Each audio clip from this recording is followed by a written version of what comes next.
Director of the Nebraska League of Conservation Voters, and it's our pleasure to be able to sponsor this lecture tonight. It's the second in a series of 4 that we're presenting. We're collaborating with the University of Nebraska-Lincoln School of Natural Resources, the University of Nebraska Rural Initiative, and the Nebraska Public Power District in bringing this series to you this year called The Devil's in the Details.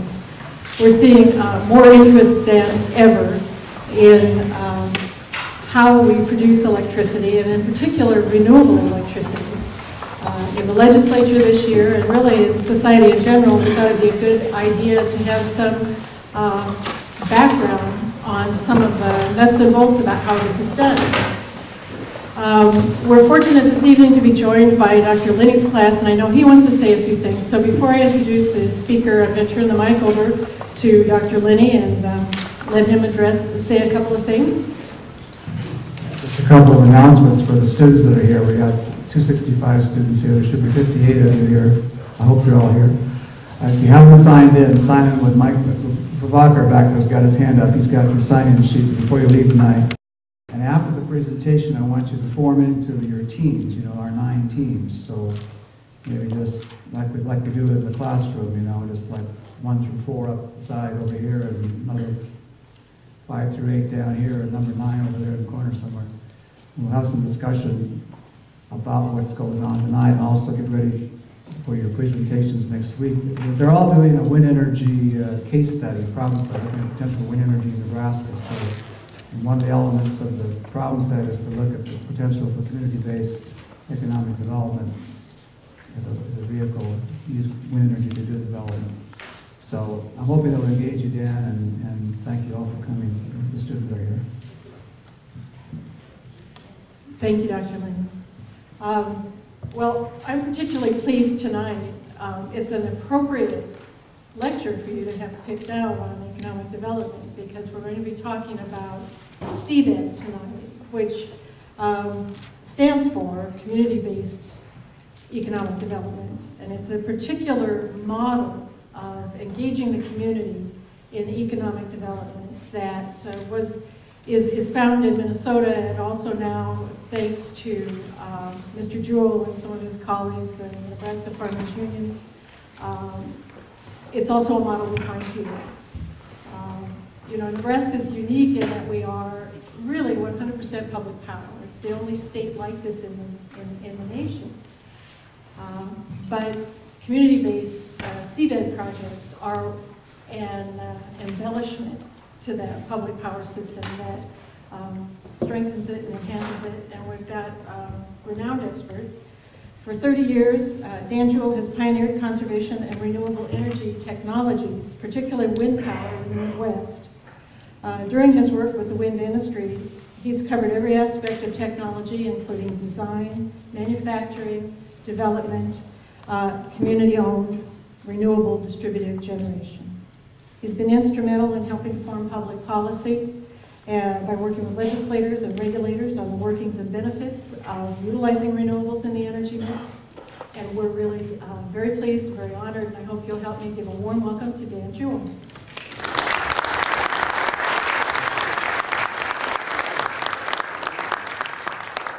Okay, well, thank you very much for inviting me down here to sunny Nebraska. I thought I was going to be coming down to some nice warm weather. I guess I was wrong, but that's okay. It's not any better up in Minnesota, so don't feel real bad. In fact, we have a really bad blizzard going up just to the west of us, where they had 1.5 foot or 2 foot of snow and 70-mile-an-hour winds. So I guess this is pretty nice after all. I am Dan Juhl, and I am from Woodstock, Minnesota, and I'm the chairman and CEO of Juhl Wind. We're a publicly traded company that basically does community-based development and consumer-based renewable energies. We have several arms of our company. That one of them is a development company that develops community-based wind farms. And just kind of go over a little bit of, we've done 11 sizable wind farm projects, developed 185 megawatts of seabed projects, and we focus strictly on community-based development through our development company. We do not do the the single ownership model wind farms. And I think maybe what I'll do is just go back a little bit in my history in this business. I started in northern Minnesota 30 years ago.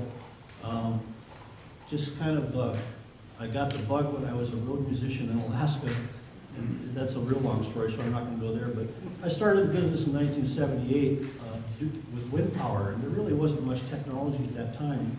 The biggest machines I could get my hands on were about the size of my arms. And through the process of trying to figure out how to get a machine that would produce some usable energy, I ran into the Danes. And in those days, in the late 70s, the Europeans were on the cutting edge of renewable technology, especially wind power. And one of the driving factors for them was that they looked at renewable energy as an investment into the future. They put a value on the environment. They put a value on sustainable energy, where it comes from, and what does it leave. And so I got involved with those people in the early 80s in developing the wind technology that really came to fruition, as you see if you've ever been up in California and seen the wind farms there in 3 different locations, by Palm Springs, and in Tehachapi by Mojave, and then up in the Altamont Pass by San Francisco. I think there was around 17,000 wind turbines there that were put in the early and mid-80s. And all of that technology was Danish technology. And one thing I did learn from the Danes was that over in Europe, when they were developing their wind resources over there, all of those wind resources were developed and owned by the people that lived in the area. It was the first true community-based models that there was, because they started the technology, and there wasn't big, large companies that owned these wind farms. There wasn't big, large utilities that owned these wind farms. It was the people that lived on the land, and they all had a piece of ownership in the projects, and they kept all of those dollars in their community. And it was really a great thing for their communities. And so I learned that by working with the Europeans and the Danes during the 80s, throughout the 80s, how that really, really worked. And so when the family and I moved down to southern Minnesota in the early 90s and started working on wind farm policy at the state level and trying to get wind farm development going, we thought, well, we want to try to do this in that same fashion, because this was a great, great thing for keeping dollars in our community. And all of you that live in the rural sectors of our country, you know that basically rural America is dying on the vine. And there's the jobs, there's no revenue, there's farming and all of these great things, but a lot of the people and the kids that live in rural communities are leaving and going to the big cities. And so we needed to find some way to kind of stop that. And that, again, rolled back to the community-based ownership of these wind farms. And so when we built our first wind farm in southern Minnesota, the first one was Woodstock Wind Farms. We built it in 1998. And it was a 10 megawatt wind farm. And it was, for that time, it was a pretty big little wind farm. And it was probably one of the first privately owned wind farms in the country that we built there. And then wind farms started taking off in southern Minnesota.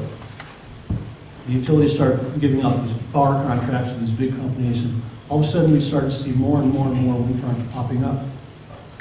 And then we started looking at that, and we're going, well, we're noticing that all of these wind farms that we see, most all of them, were owned by foreign multinational utilities. And we thought, well, where's all of this money going? Because when you pay your electric bill to the utility has to buy that power from somebody unless they have their own generation.